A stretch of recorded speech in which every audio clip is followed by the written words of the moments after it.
बोले भगवान भोलेनाथ की जय। बोले काशी विश्वनाथ की जय। बोले अमरनाथ की जय। बोले केदारनाथ की जय।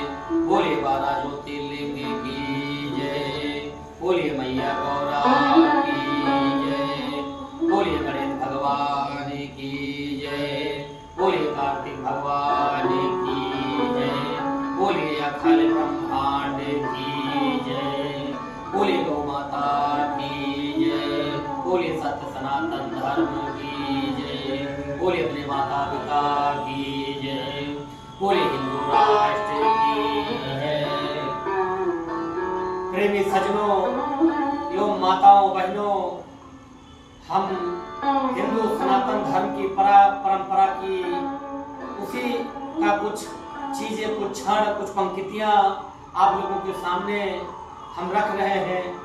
कभी भी हिंदू सनातन धर्म, मान लीजिए कभी कभी लोग, आप समझ लीजिए घर में 5 बेटे हैं तो बाप एक है, लेकिन आज कलयुग लगा है, बेटे जो हैं वो आज दूसरे रास्ते पे निकल रहे हैं, हमारे पापा का कहना मान नहीं रहे हैं, तो उनका पतन भी हो रहा है, आप लोग देख रहे हैं, उसमें कहने की कोई बात नहीं है।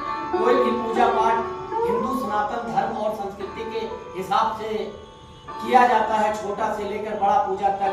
उसमें आवाहन जब तक गणेश भगवान का नहीं होता तब तक कोई पूजा पूरी कभी नहीं हो सकता। हर पूजा में सबसे प्रथम गणपति बप्पा को न्योता दिया जाता है। जिस पूजा में, जिस घर में,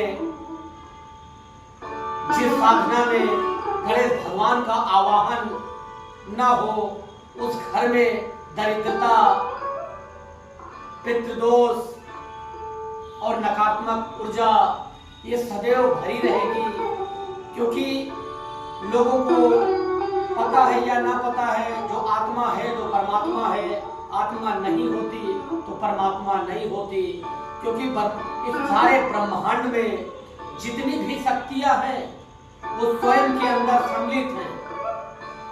क्योंकि भगवान भोलेनाथ के पास तीसरी आंख भी है, और तीसरी आंख आपको भी मिली है।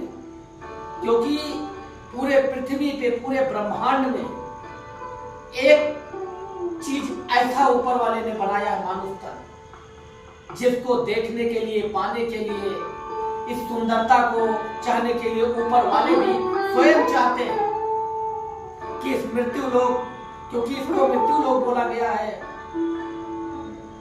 क्योंकि इस मृत्यु लोक में भिन्न भिन्न की तरह बातें और कठिनाइयां, दुख सुख सब हमारे जीवन में सम्मिलित है।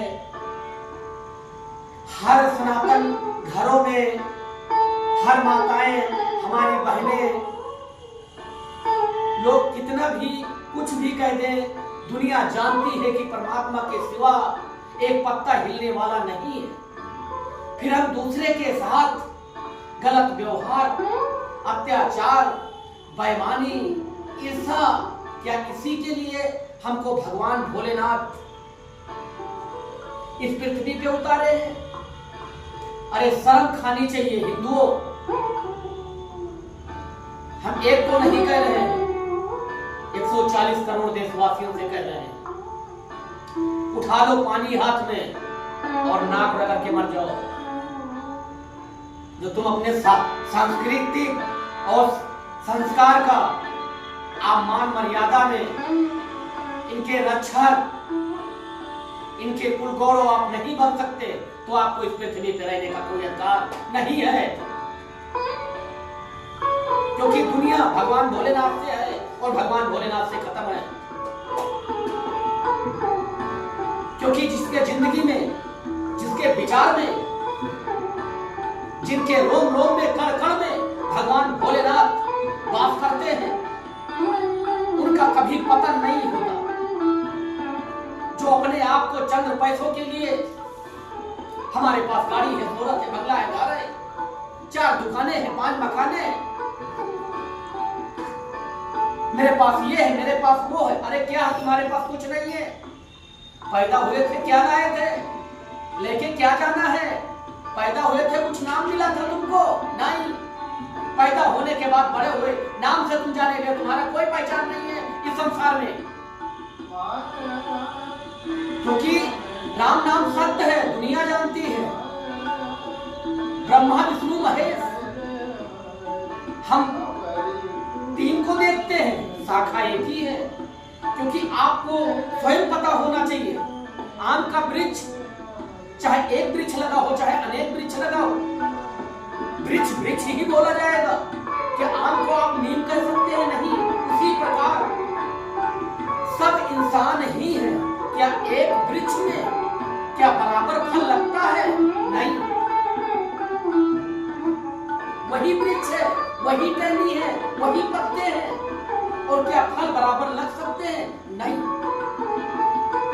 इसी के कारण आप खाली फल को देख करके आप गणना कर लीजिए कि इंसान का जीवन क्या है। वही इंसान है सब, कोई 1.5 फुट का, कोई 2.5 फुट का, कोई 5 फुट का, कोई 7 फुट का, कोई 11 फुट का, कोई 9 फुट का। पहले लोगों का जीवन 100 साल चलता था। आज हम क्यों माटी में जा रहे हैं? क्यों 30, 40, 50 नहीं क्रॉस कर पा रहे? बात इसमें कलयुग की नहीं है, हमारे विचार की है।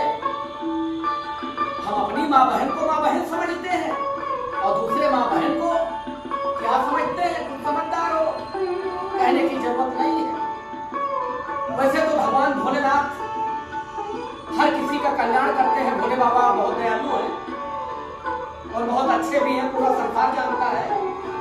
क्योंकि धर्म एक है, पंथ अनेक है, धर्म और हो ही नहीं सकता।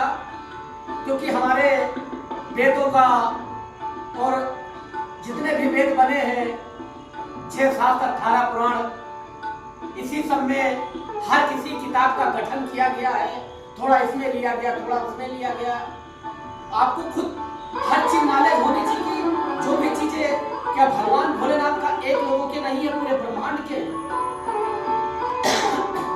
लेकिन जो भी आज शिव पुराण में दर्शाया गया वो तुम्हारे भारत की नगरी में मौजूद है। रामचरित में जो दर्शाया गया वो आपके भारत के अंदर मौजूद है। जो गीता में लिखा गया वो महाभारत वो आपके अंदर, भारत के अंदर मौजूद है। क्या जितने भी देश हैं,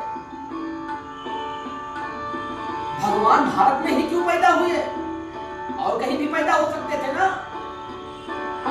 तो 140 करोड़ देशवासियों से यही निवेदन है, यही हाथ जोड़ के विनती की चुनू भरत नवीन कुमार है जो अपने भारत की संस्कृति को न बचा सके। हम किसी राजनेता और किसी दलालों की बात नहीं कर रहे।